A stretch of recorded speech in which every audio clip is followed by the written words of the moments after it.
This is the afternoon weather update. This is for Wednesday, the 11th of October. I'm James Spann. A pretty decent chunk of the state getting some rain today. Nothing especially heavy. The better rains down across South Alabama this afternoon. We could see a few small isolated showers Friday, but really after today, things look pretty dry for a while as this dry October continues. Here's the upper air look today. Again, we have a vortex over eastern Canada and an active southern branch of the jet stream. And within that, a disturbance is producing widespread clouds across the state. We have not seen a satellite image like that since the spring. The entire state overcast, no sunshine at all today. And underneath those clouds, radar showing a lot of rain across the state, but understand some of that not quite reaching the ground. The low levels are still relatively dry. And for most of the state, it's fairly light, even South Alabama. You know, initially a few days ago, it looked like South Alabama could pick up over 2 inches of rain today and tonight. Not looking that way now, but again, we'll take whatever we can get as we're trying to break this long dry spell. Because of the clouds, temperatures are way down today. We've got readings around 70 in most spots. Birmingham sitting at 70, Cullman 68. We've got 60s for Montgomery. And look at Mobile, the cool spot at 63 because of evaporative cooling. Dothan sitting at 70. Looks like the 80s are gone for a while. There's the watch warning map today. We've got wind and winter issues back in some of the western states. And we do note along the Gulf Coast, we still have wind advisories as a non-tropical low comes across the northern Gulf. Wind advisories for southern Mobile and Baldwin counties and counties near the immediate Gulf Coast and the Florida Panhandle. We have a risk of severe storms through tonight through parts of the Florida Peninsula, not the Panhandle, in advance of that surface low.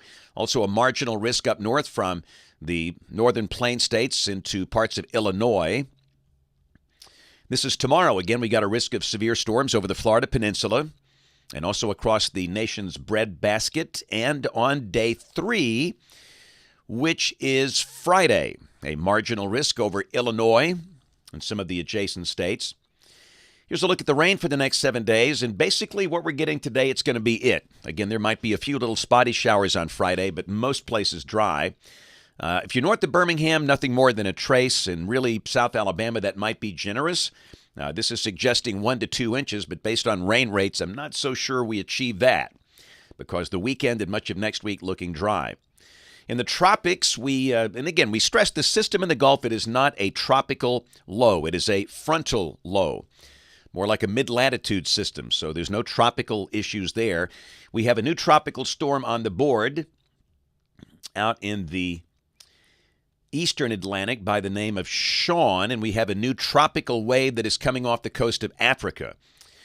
And here's the 7-day outlook. That new wave is Invest 94L, and right now it's got a 30% chance of developing over the next 7 days, and we'll keep an eye on that, but it's a long way away.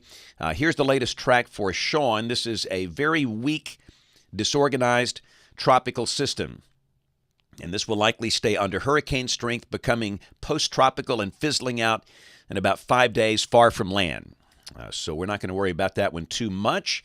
Model fans, here we go. This is the GFS. This is the 12Z run, valid tomorrow at 4, troughing coming out of the western states, upper level low north of New England. And really, we're in between systems, so we think the day will probably start cloudy. We might see some sun by afternoon. Could be a case where clouds linger much of the day. Highs tomorrow probably in the low 70s in most spots. So this is Friday, and there could be a few little spotty showers Friday, another little wave coming through the southern branch of the jet stream, but moisture very limited, so we'll mention widely scattered showers Friday. A lot of clouds around, again, low 70s. We note that surface low south of Des Moines, and that's got a cold front that trails that. That'll be coming through here Friday night, probably in dry fashion. And then Saturday, we get into a drier air mass.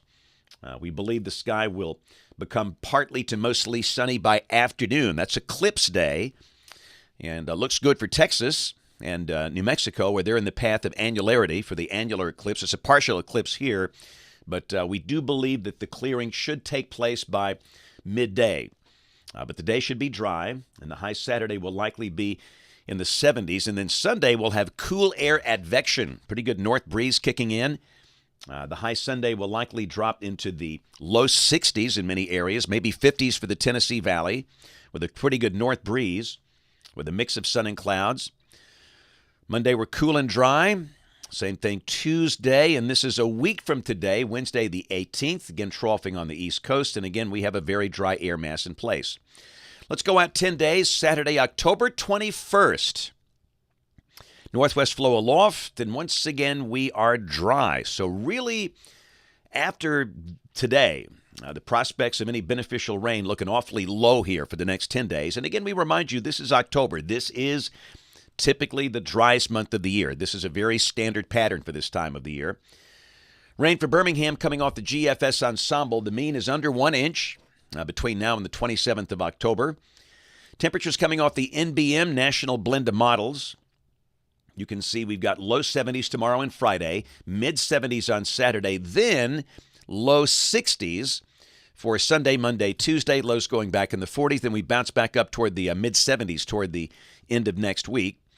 And hot off the presses, got the brand new 8 to 14 day outlook. This is for October 19th through October 25th.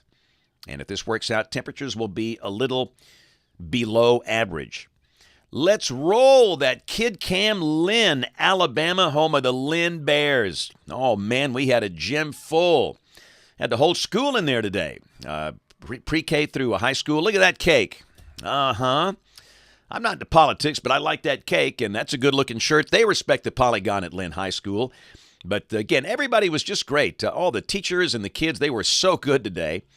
And it's always great to see kids excited to learn about weather and science, and that's exactly what we do when we go in these schools. So, again, Lynn, Alabama. They got their homecoming going on this week. They'll be taking on Brilliant at Lynn Friday night. But you guys are looking good. Thanks a lot for a marvelous visit earlier today, just a marvelous visit. So tomorrow going to be at Coosa Christian School in Gadsden. Friday I will be at Maplesville School in Chilton County. And then Friday evening I will be at Locust Fork High School for our Friday night rivals game of the week, Southeastern at Locust Fork. I'll be on ABC 3340 at 4, 5, and 6.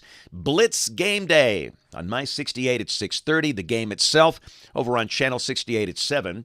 And again, no book signing on Saturday. We've got an early kickoff for the Alabama-Arkansas game. The kickoff is at 11 o'clock. And again, don't forget it's Eclipse Day, a partial eclipse Saturday. The peak coming a little after 12 noon at 12:08. 57% of the sun will be obscured by the moon. And again, the advice is to, yes, you should look at this with your kids and talk about it. It's a great science lesson, but you got to do it with eclipse glasses. You cannot use regular sunglasses. That is a big no-no. And you certainly just can't stare at it with the naked eye. And you don't want to damage your eyesight. That's the last thing you want to do. So if you're interested in viewing this, whether you're going to be at the Alabama game or just anywhere outdoors, be sure and get really good ISO-rated eclipse glasses.